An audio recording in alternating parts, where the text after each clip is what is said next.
ផលប៉ះពាល់នៅពេលដែលពុកម៉ែបងប្អូនមានបញ្ហាលើសជាតិស្ករបញ្ហាលើសជាតិស្ករនេះនៅពេលដែលពុកម៉ែបងប្អូនឡើងទៅដល់200ជាងឡើងទៅចាប់ពី250ពុកម៉ែបងប្អូននឹងប្រឈមជាមួយនឹងបញ្ហាមានជំងឺទឹកនោមផ្អែមអញ្ចឹងនៅពេលដែលពុកម៉ែបងប្អូនមានបញ្ហានេះវានឹងវិវត្តទៅជាធ្វើឲ្យយើងចេញជារោគសញ្ញាស្ពឹកដៃស្ពឹកជើងជាពិសេសក្តៅភួយចាក់ទៅតាមបាតដៃបាតជើងនឹងហើយមួយវិញទៀតវាធ្វើទុកជាប្រចាំថ្ងៃនៅពេលដែលពុកម៉ែបងប្អូនហូបចំណីអាហារណាប៉ះវាឬថាយើងហូបរបស់ផ្អាប់របស់ផ្អែមជ្រុលឬក៏ហូបគ្រឿងកំប៉ុងផ្សេងវានឹងវិវត្តធ្វើឲ្យយើងនឹងមានអាការៈឈឺឬក៏ស្ពឹករោយសពុនទៅតាម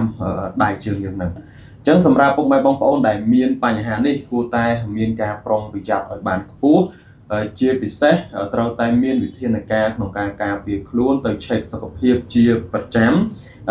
នឹងធ្វើការដោះស្រាយឲ្យបានទាន់ពេលវេលាកុំឲ្យបញ្ហាឡើងជាតិស្ករនេះវាវិវត្តទៅជាបញ្ហាទឹកនោមផ្អែមផ្ទាល់អញ្ចឹងសម្រាប់ពុកម៉ែបងប្អូនដែលកំពុងតែរកដំណោះស្រាយដោះស្រាយបញ្ហាឡើងជាតិស្ករនេះថ្ងៃនេះខ្ញុំសូម